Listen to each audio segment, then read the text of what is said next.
Alors, je vais commencer en fait par la fin, c'est-à-dire 10 propositions pour l'avenir pour des organisations qui veulent s'engager dans un changement radical et en tenant compte de l'expérience grecque. Alors, première recommandation, je dirais, il faut absolument affirmer en tant que force politique qui prétend accéder au gouvernement qu'elle désobéira à l'Union européenne et à la Commission européenne si elle devient gouvernement.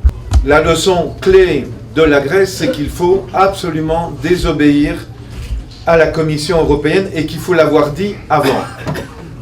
Dans le schéma qu'a suivi Alexis Tsipras, et pas seulement lui, y compris Varoufakis et Syriza qui s'est engagé là-dedans, c'était on peut faire ce qu'on prétend réaliser comme rupture avec l'austérité tout en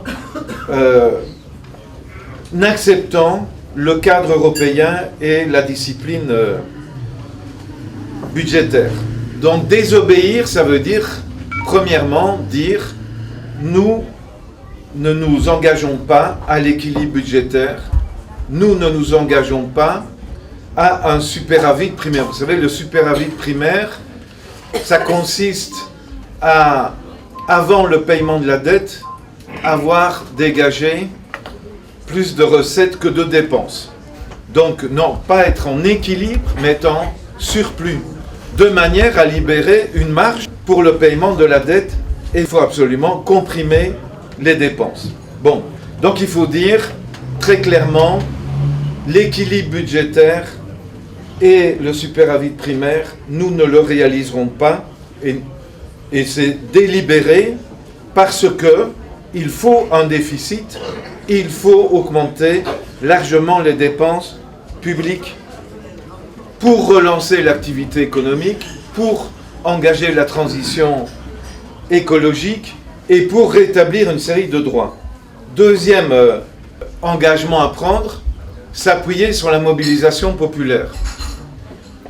Je pense à ça, y compris, mais je reviendrai tout à l'heure là-dessus, à partir du bilan du gouvernement d'Alexis Tsipras, qui a refusé de s'appuyer et d'appeler à la mobilisation populaire, et quand il y a appelé via le référendum du 5 juillet, a décidé tout de suite après de tourner le dos et de ne pas respecter le verdict populaire. Troisième recommandation très forte, c'est de dire tout gouvernement, enfin toute force politique qui prétend accéder au gouvernement doit s'engager à réaliser un audit de la dette avec participation citoyenne et dans certains cas, c'était le cas de la Grèce, s'engager à suspendre le paiement pendant la réalisation de cet audit.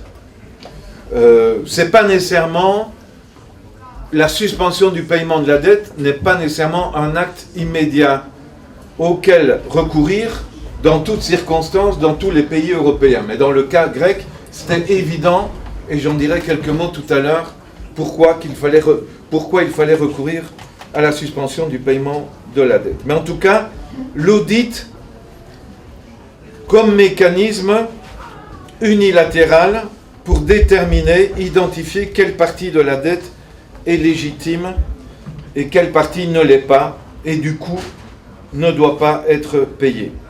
Quatrième mesure extrêmement importante, immédiatement le contrôle des mouvements de capitaux. Je n'ai pas le temps de développer, mais vous savez comme moi que ça n'a pas été appliqué par le gouvernement de Tsipras, sauf lorsque, asphyxié au niveau du système financier, à partir du 30 juin, ça a été imposé de fait par la BCE et l'Eurogroupe. Cinquième mesure, la socialisation des banques. C'est une mesure extrêmement forte à prendre, et il faut s'engager à la prendre. C'est-à-dire transférer dans le secteur public les banques privées. Ce qui a été fait sous une certaine forme à la Libération ici après la Seconde Guerre mondiale. Les sociétés d'assurance et les banques françaises ont été nationalisées. Nous avançons, ou j'avance le terme de socialisation avec des camarades comme Patrick Saurin, mais aussi on a signé un texte avec Stathis Kouvellakis là-dessus. C'est-à-dire socialisation, ça implique pas simplement transférer la propriété à l'État, mais en fait c'est une volonté de transférer à la société avec réduction radicale de la taille des entités bancaires devenues publiques pour pouvoir assurer directement un contrôle citoyen sur ces nouvelles entités bancaires qui doivent en fait fonctionner dans le cadre d'un véritable service public. Sixième mesure, s'engager à lancer une monnaie complémentaire. Donc ça c'est difficile d'expliquer techniquement ici, mais il est tout à fait possible à partir de l'État de créer une monnaie complémentaire non convertible, complémentaire donc à la monnaie principale en circulation qui est l'euro, une monnaie complémentaire qui sert à toute une série de transactions et d'activités économiques à l'intérieur du pays. Avec comme possibilité dans certains pays, je dirais, dans l'option, je dis, pour tous monnaie complémentaire et pour un certain nombre d'entre eux, dans les priorités, la sortie de la zone euro. Ce qui implique de lancer un débat dès maintenant dans la société et en tant qu'organisation de gauche sur ce que voudrait dire la sortie de l'euro. Pour moi, dans des pays comme le Portugal, la Grèce, l'Espagne, la sortie de la zone euro est une option à prendre et à annoncer comme une des mesures prioritaires. Dans d'autres parties de l'Europe, ce n'est pas nécessairement une priorité parce que une série de changements peuvent avoir lieu tout en restant pour ces pays qui profitent d'une certaine manière, pas les travailleurs des pays en question, mais les économies comme l'économie française, les économies du Benelux ou de l'Allemagne profitent de la zone euro, elles n'en pâtissent pas, tandis que la Grèce, le Portugal, l'Espagne, l'Irlande, les pays de l'Est européen en pâtissent directement. Mais en cas de sortie de la zone euro, ça fait un bout de temps que j'avance ce que je vais dire et qui ne trouve pas, je trouve, assez d'écho par rapport aux partisans de la sortie de la zone euro. Pour moi, à partir du moment où on revient sur une monnaie souveraine, il s'agit de réaliser une réforme monétaire redistributive. Cela veut dire, très concrètement, dans le cas de la Grèce, si on passe de l'euro au nouveau drachme, le nouveau drachme, il n'a pas la même parité pour tout le monde. Pour donner un exemple, jusqu'à 200 000 euros qu'on apporte en liquide pour changer contre des drachmes, ça peut être 200 000 euros contre 200 000 nouveaux drachmes. Mais si on apporte 100 000 de plus, c'est un taux différent. C'est 0,8 nouveaux drachmes contre 1 euro. Si on apporte 1 million d'euros, on a 0,1 drachme pour la tranche finale, la tranche supérieure. C'est-à-dire qu'avec une telle réforme monétaire, au moment du passage et de l'échange, dans une situation où on a bloqué les mouvements de capitaux et donc les sortir, c'est-à-dire qu'on fait une répartition de pièces liquides en la redistribuant, c'est-à-dire au détriment de ceux qui ont le plus de liquidité. Septième mesure clé, réforme fiscale radicale. Je ne vais pas la développer, c'est tellement évident pour tout le monde ici, donc il n'y a pas à discuter là-dessus. Huitième, déprivatisation. Évidemment, renforcement des services publics. La déprivatisation, ça doit se faire avec l'achat pour 1 euro symbolique, et si on est passé à la nouvelle monnaie, pour un drachme, pour un nouveau drachme symbolique. Vous savez que des sociétés privées et des banques ont demandé elles-mêmes à être achetées à l'euro symbolique tellement elles étaient en perte. à un certain moment pour être assaini. On va leur appliquer. Neuvième mesure, c'est évidemment des mesures du type réduction du temps de travail avec maintien des salaires, abrogation d'une série de lois antisociales, adoption de lois pour régler la crise des dettes privées et individuelles. Une chose tout à fait qui m'a impressionné dans le bilan, il y a un bilan sur lequel je vais revenir, mais en discutant avec Zoé Constantopoulos au mois d'octobre, on repassait des choses, on repassait ce qui était arrivé depuis 4 ans, et elle me dit, mais tu sais Eric, en 2012, j'ai avancé pour Syriza un projet de loi qui consistait par voie légale à annuler toutes les dettes des ménages qui sont en dessous d'un tel niveau de revenu annuel. Et je lui ai dit, mais quand tu étais président du Parlement grec et avec une majorité, vous n'avez pas repensé à resoumettre cette loi qui avait été rejetée en 2012 ? Eh bien non, ça n'avait pas été discuté dans Syriza. Or, il y a des mesures, je veux dire, des mesures par voie légale. Vous imaginez bien, vous prenez l'Espagne, où il y a eu 300 000 ordres d'exécution, d'expulsion des maisons, des habitations, pour incapacité de paiement de la dette, ce qui n'a pas eu lieu en Grèce, parce qu'il y a encore la loi qui a été changée maintenant, protégeait encore, comme la loi, à la différence de la loi espagnole qui ne protège pas les ménages dans l'incapacité de paiement. Donc jusqu'il y a peu, la loi grecque protégeait assez fortement les ménages avec des dettes hypothécaires. Mais il y a donc une série de mesures à prendre dans une série de pays. Et j'ai cité l'Espagne parce que si Podemos doit s'engager à prendre des mesures, elle doit notamment s'engager à prendre des mesures fortes pour mettre fin tout à fait aux expulsions de logements. Et mon 10e point, c'est tout à fait clé, s'engager à ouvrir un processus constituant. C'est passé totalement à la trappe dans les débats autour de ce que pouvait faire Syriza. C'était évacué, ça n'a jamais fait partie...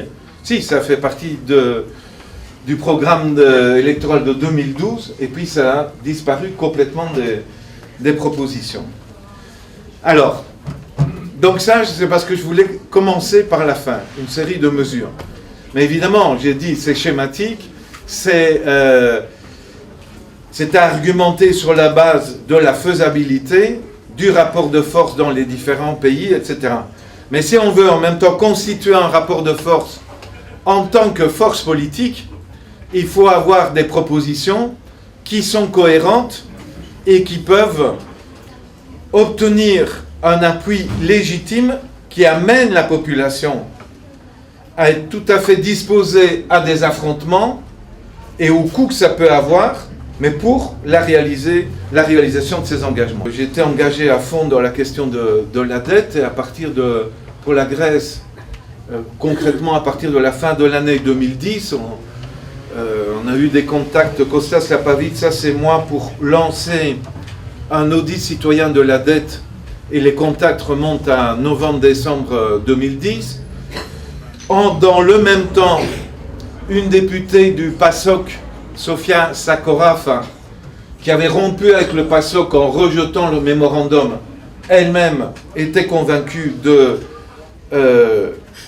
la nécessité de l'audit de la dette et de la remise en cause du paiement de la dette, et elle était intervenue au Parlement grec en décembre 2010 en faveur de l'adoption d'une loi pour l'audit de la dette sur la base de l'exemple de l'Équateur.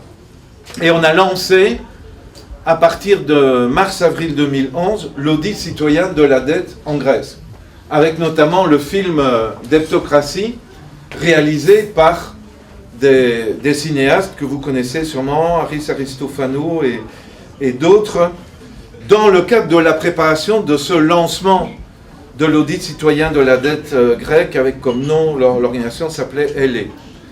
On a réalisé une conférence à l'université d'Athènes avec 3000 personnes en mai 2011, et comme mentionnait Statis, le grand mouvement d'occupation des places de juin-juillet 2011, l'initiative d'audit citoyen a eu un écho sur les places publiques à Athènes à ce moment-là. Quelque part, ça a percolé dans Syriza, et dans la campagne électorale pour mai 2012, la proposition de suspension du paiement de la dette pendant la réalisation d'un audit de la dette faisait partie d'une quarantaine de mesures avancées dans le désordre par Syriza. Si vous reprenez je crois que dans la rédaction du texte même grec, Statis le connaît beaucoup mieux que moi évidemment, on ne parlait pas de 40 points, mais ça a été vulgarisé dans d'autres langues en disant le programme en 40 points de Syriza. Et dans les 40 points, en fait, on trouve tout.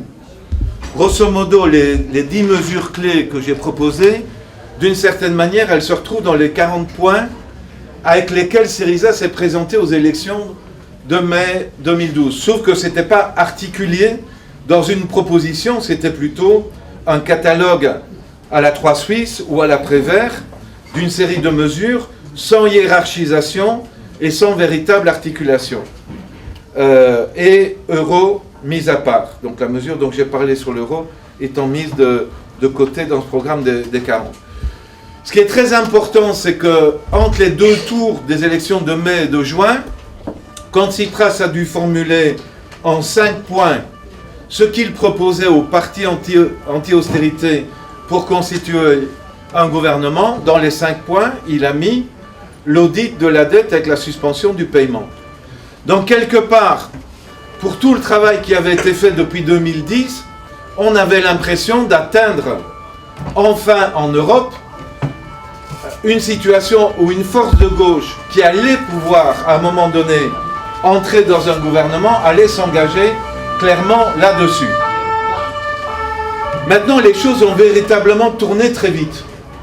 J'en ai été témoin en octobre 2012 parce que j'ai eu une conversation en tête-à-tête avec Tsipras. J'y avais été invité par le premier festival de la jeunesse de Syriza et on tenait un meeting, lui et moi, avec un dirigeant des mineurs des Asturies, parce que les mineurs des Asturies étaient en lutte à ce moment-là, et on s'était rencontrés la veille pendant 1h30 pour discuter.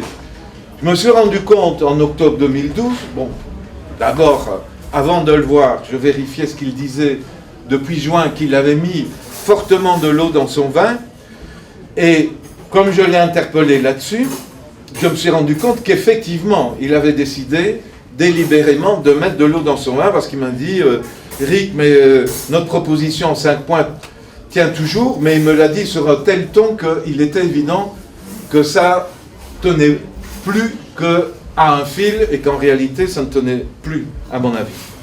Ça c'était octobre 2012, la discussion c'était entre Tsipras, John Milios qui était un de ses principaux conseillers économiques à l'époque et moi-même. Et puis on s'est revus en octobre 2013.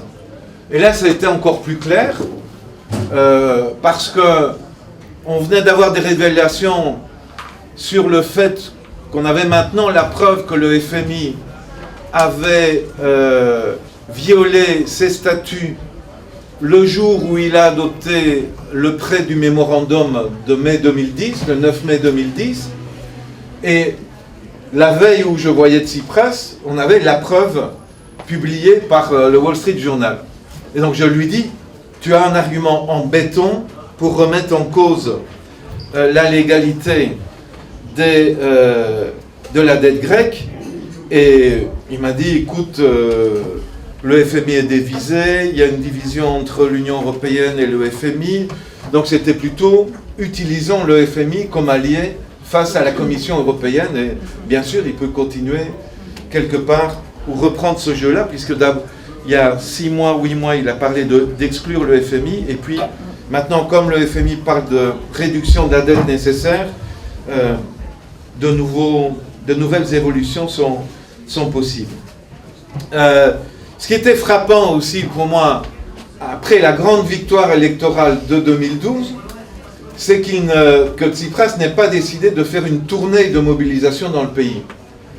C'est tout à fait frappant, parce que quand on étudie, y compris l'histoire grecque, que Statis et que beaucoup d'entre vous connaissent sûrement mieux que moi, mais Georges Papandréou, le grand-père, a fait une tournée dans les campagnes dans les années 30 de mobilisation des paysans. Andreas Papandreou, avant le coup des colonels, avait fait une grande campagne dans le pays, et puis après pour gagner les élections du début des années 80. Donc il y a une tradition à partir soit dans une campagne électorale, soit après, de faire une tournée généralisée dans le pays. Donc ça, c'est pas appelé à la grève générale, il n'y avait plus le moyen de faire des grèves générales en 2012, et les gens attendaient de pouvoir traduire dans les urnes les actions qu'ils avaient menées dans la rue et dans leur entreprise et qui n'avaient pas abouti. Mais par contre, une énorme tournée de meetings, certainement, aurait pu produire des résultats tout à fait intéressants. Et Tsipras a décidé de ne pas le faire et de se lancer dans une tournée internationale où ses interlocuteurs principaux, c'était se rendre à Washington voir le FMI, c'était se rendre à Berlin voir Schäuble, c'était aller en Amérique latine, mais pas n'importe où, c'est-à-dire aller voir Dilma à Brasilia et aller voir Cristina Fernandez à Buenos Aires, et décider d'éliminer dans sa tournée Chavez au Venezuela, et surtout de ne pas aller voir Rafael Correa en Équateur.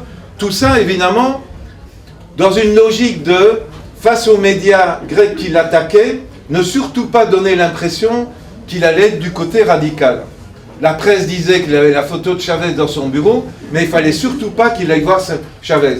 Et surtout pas parler de Rafael Correa. Par contre, Dilma Rousseff était, et Lula était un excellent exemple pour lui. Le programme de Thessalonique. Le programme de Thessalonique, c'est la quadrature du cercle. C'est de dire, on va rompre avec l'austérité, tout en garantissant le respect du budget 2015 tel que rentré par Samaras. Absolument impossible. Mission impossible. Et ce qui est pour moi tout à fait inquiétant là, et donc c'est pas non plus une critique comme ça, parce que c'est visiblement la plateforme de gauche a pensé que dans Syriza que le programme de Thessalonique pouvait être un point d'accord, parce qu'il y avait la question du rejet de l'austérité, tout à fait. Mais si vous rejetez l'austérité, vous prétendez rejeter l'austérité et dire je respecte le budget 2015, c'est-à-dire que toutes les mesures pour lutter contre la crise humanitaire vont être contrebalancées par d'autres mesures, vous ne pouvez pas être sérieux, parce que vous n'êtes pas capable, comme gouvernement, sur une même année, même si vous faites une réforme fiscale radicale pour faire payer les riches, réussir à faire rentrer suffisamment la première année dans votre budget de quoi financer des réformes sociales parce que vous avez suffisamment de nouvelles recettes, ça ne marche pas. En plus, si vous avez décidé de ne pas taper sur les riches, ce qui était le cas dans le programme de Thessalonique et dans l'orientation de Tsipras. Parce que finalement, mais je crois que Statis et moi, on est tout à fait d'accord là-dessus, on en a parlé au téléphone. Je pense vraiment, je suis convaincu que Tsipras, avec Dragazakis, Tassakis et d'autres, ont fait leur tournant fin 2012. Et le tournant clé, c'était deux choses qu'ils ont décidé. Un, on n'affrontera pas l'Europe. Deux, on n'affronte pas notre propre bourgeoisie. Ces deux choses-là, on ne les affronte pas. Mais si vous n'affrontez pas l'Europe et que si vous n'affrontez pas votre propre bourgeoisie, les carottes sont cuites, hein, les amis. Il n'y a pas... Simplement, vous ne réalisez pas le changement que vous avez promis aux gens.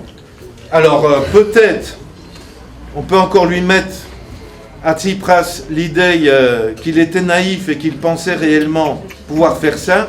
Mais franchement, quand on voit ceux qui l'entourent et avec qui il dialoguait, et ceux avec qui il a décidé de ne plus dialoguer, je pense que c'était un peu plus que de la naïveté que cela. Maintenant, certainement, ils ont pensé que sur la base du vote, ils auraient une marge de manœuvre qu'on n'aura pas ouverte, mais il est certain qu'ils avaient décidé d'éviter l'affrontement et tant avec la bourgeoisie grecque c'est-à-dire notamment avec les banquiers grecs, pas simplement les amateurs, et avec l'Union européenne.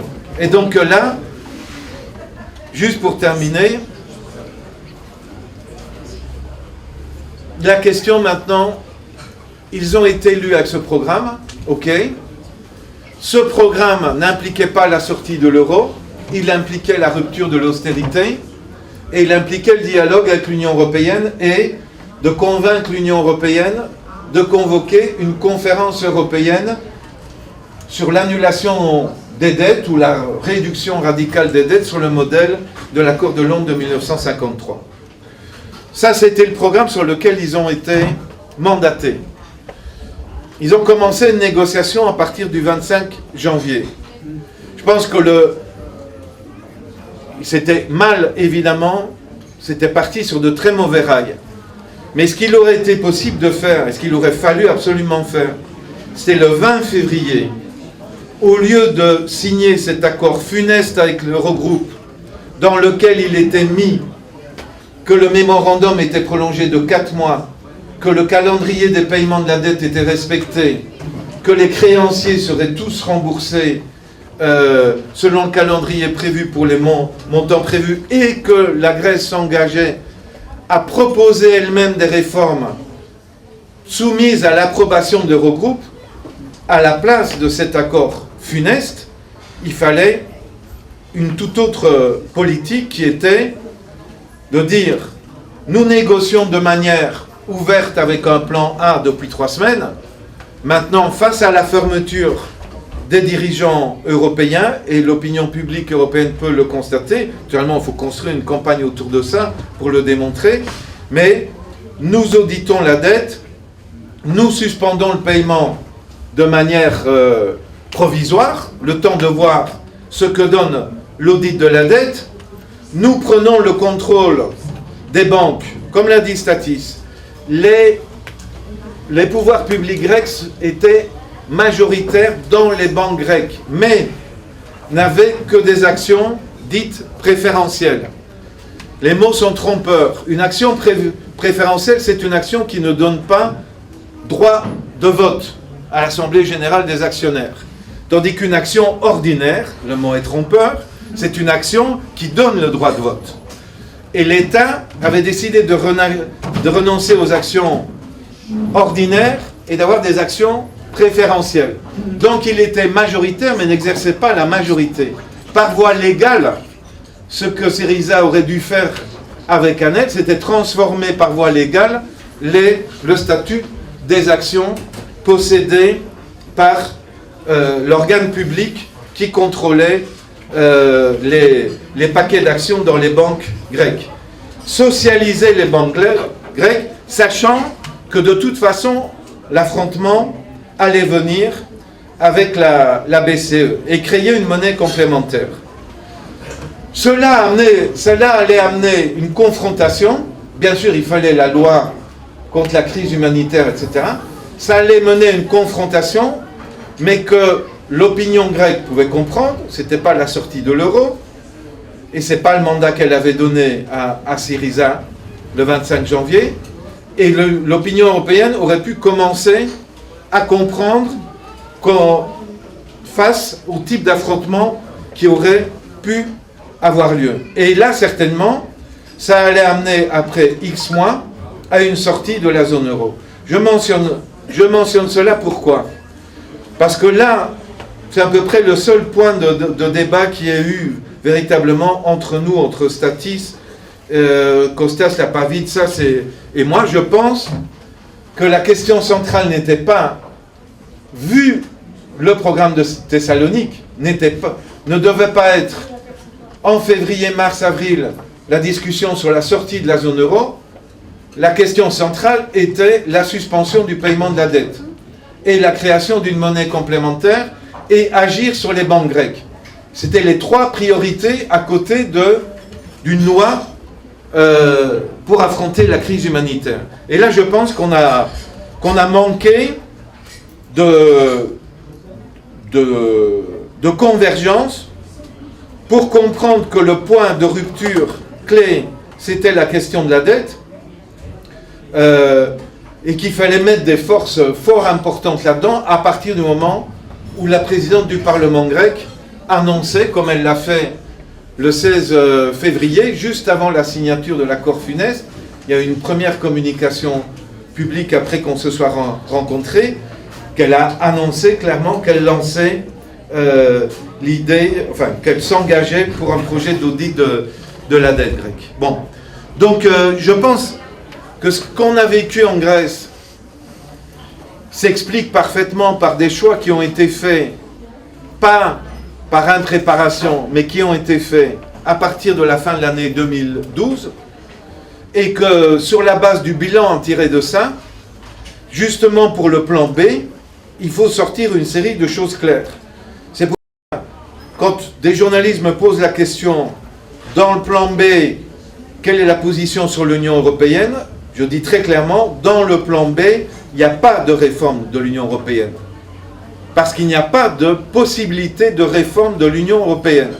Et donc pour moi, dans le plan B, là, il y a un point de débat fondamental avec quelqu'un comme Yanis Varoufakis, qui, avec le manifeste Diem 25, dit explicitement qu'on peut réformer l'Europe. Donc je lui ai proposé une série d'amendements qu'il a refusé d'intégrer, et j'ai décidé donc de ne pas signer son manifeste. Et c'est intéressant le dialogue qu'on a eu, parce qu'il m'a dit qu'il voulait maintenir délibérément l'ambiguïté sur la possibilité de réformer l'Europe, qu'il voulait l'entretenir de manière à pouvoir étendre au maximum les gens qui seraient prêts à soutenir son mouvement et avoir donc une série de pro-européens à bord de Diem 25. Et donc pour moi, ce débat fait partie du plan B, et donc pour moi Varoufakis est un des interlocuteurs dans le plan B, parce qu'il a voté essentiellement contre les mesures du troisième mémorandum, et c'est pour ça qu'il est un interlocuteur, pas pour ce qu'il a fait avant, parce que pour moi il partage la responsabilité tout à fait de la capitulation, de ce qui a amené à la capitulation, mais je pense qu'on doit aller avec une position très claire dans le plan B en disant il n'y a pas de réforme de l'Union européenne possible, et là-dessus je suis totalement d'accord avec Stathis. Bon, merci beaucoup pour votre attention.